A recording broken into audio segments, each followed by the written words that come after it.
비트코인과 이더리움이 파생상품 담보로 인정됐다는 건 가격이 오를 재료라기보다 자산의 분류가 바뀌었다는 의미가 큽니다. 제도권은 마음에 들어서 받아들이지 않습니다. 변동성, 유동성, 보관정산, 법적 리스크를 숫자로 측정할 수 있을 때만 편입합니다. 담보로 쓸 수 있다는 말은 결국 위험을 계산 가능한 형태로 다룰 수 있다는 선언에 가깝고, 디지털 자산이 금융 시스템의 위험관리 언어로 번역되기 시작했다는 신호입니다. 이 번역이 쌓이면 투기 자산이라는 낙인보다 리스크 자산이라는 분류가 먼저 자리 잡고 기관의 내부 규정도 조금씩 현실을 따라오게 됩니다. 결국 시장의 질문도 오르나 내리나에서 어떤 규칙으로 굴러가나로 이동합니다.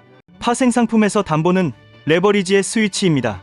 어떤 담보가 허용되느냐에 따라 증거금 비율, 마진콜 빈도, 청산 조건이 달라지고 시장 조성자의 해지 비용도 변합니다.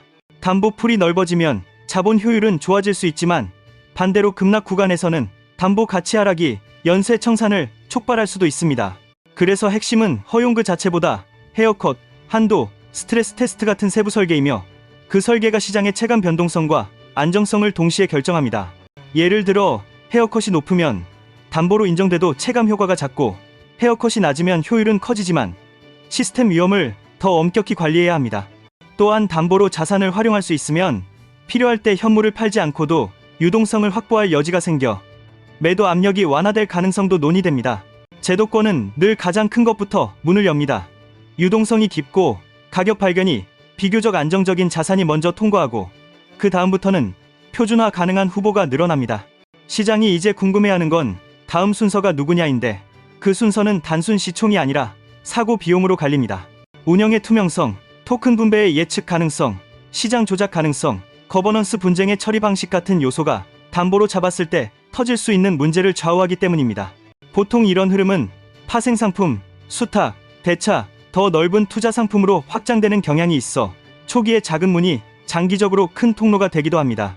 그래서 후보가 되려면 정체성이 분명해야 하고, 네트워크가 무엇을 위해 존재하는지 설명이 아니라 사용으로 증명돼야 합니다. 또 하나 짚을 점은 담보 인정이 곧바로 모든 규제 리스크가 해소됐다는 뜻이 아니라는 겁니다. 담보로 쓰는 자산도 여전히 보고, 의무, 보관 방식, 내부 리스크 한도 같은 제약을 받습니다. 그리고 어떤 자산은 감독기관에 따라 성격 분류 상품, 증권 등 논쟁이 남아있을 수 있습니다. 그래서 기관은 한 번에 크게 베팅하지 않고 먼저 소규모로 참여해 데이터와 운영 경험을 쌓습니다. 더 나아가 은행의 자본 규제나 회계 처리처럼 다른 규칙판에서의 인정은 별도의 단계일 수 있어 뉴스 한 번으로 모든 문이 동시에 열리는 건 아니라는 점도 현실적으로 봐야 합니다. 즉, 제도권 편입은 계단이지 엘리베이터가 아닙니다. 미국의 정책 톤이 시나모 화폐로 기울면 기관이 움직일 공간이 생깁니다. 기관은 하고 싶어도 해도 된다가 확인돼야 들어옵니다. 감독기관의 메시지가 정리되고 내부 컴플라이언스가 허용 범위를 넓히면 처음엔 상위 자산에 집중하되 곧 포트폴리오 다변화 논리가 작동합니다. 이때 기관이 찾는 건 단순 상승 잠재력이 아니라 규칙 안에서 오래 살아남을 자산이며, 장기 보유, 담보 대차, 수탁까지 연결될 수 있는 구조를 선호합니다. 한마디로 투자가 아니라 인프라 편입 관점이 커지고, 그 관점이 커질수록 프로젝트는 규정 준수와 투명성에 더 많은 가치를 부여받습니다. 이런 환경에서는 기관이 들어온다는 소문보다 실제로 거래 구조가 안정되는지가 더 중요한 신호가 됩니다. 글로벌 경쟁도 이 흐름을 가속합니다. 각 지역은 규칙을 만들고 기업을 유치하며 제도권 투자 통로를 넓히려 합니다. 자본은 규제가 없는 곳이 아니라 규칙이 명확한 곳으로 모이는 경향이 있습니다. 명확한 규칙은 리스크를 계산 가능하게 만들고, 계산 가능성은 기관 자금을 부릅니다.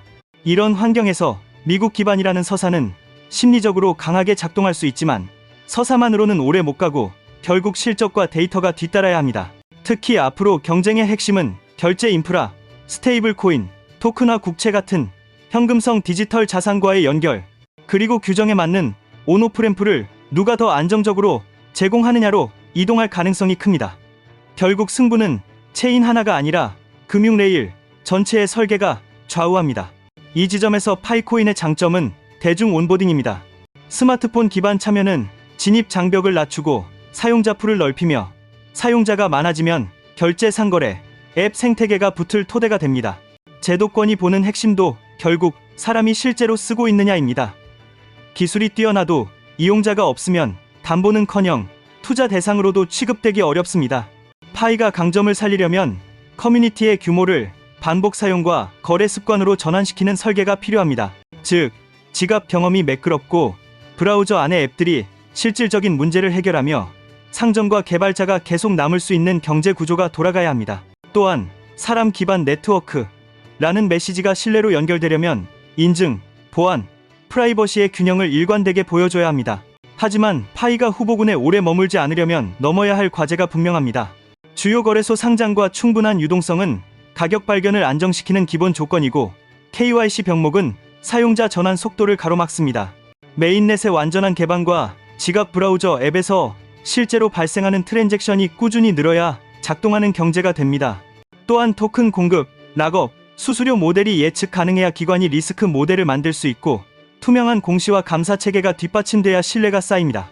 여기에 보안 사고 대응, 사기성 상점, 가짜 앱 차단 같은 운영 품질이 함께 따라오지 않으면 실사용이 커질수록 역풍도 커질 수 있습니다. 결국 커진 네트워크를 운영할 능력, 이 시장의 평가를 가릅니다. RWA 확산은 파이에게 기회이자 시험대입니다. 현실 자산 토큰화가 커질수록 일반인이 접근하기 쉬운 올램프, 직관적인 지갑 경험, 그리고 준법, 분쟁 처리 구조가 중요해집니다.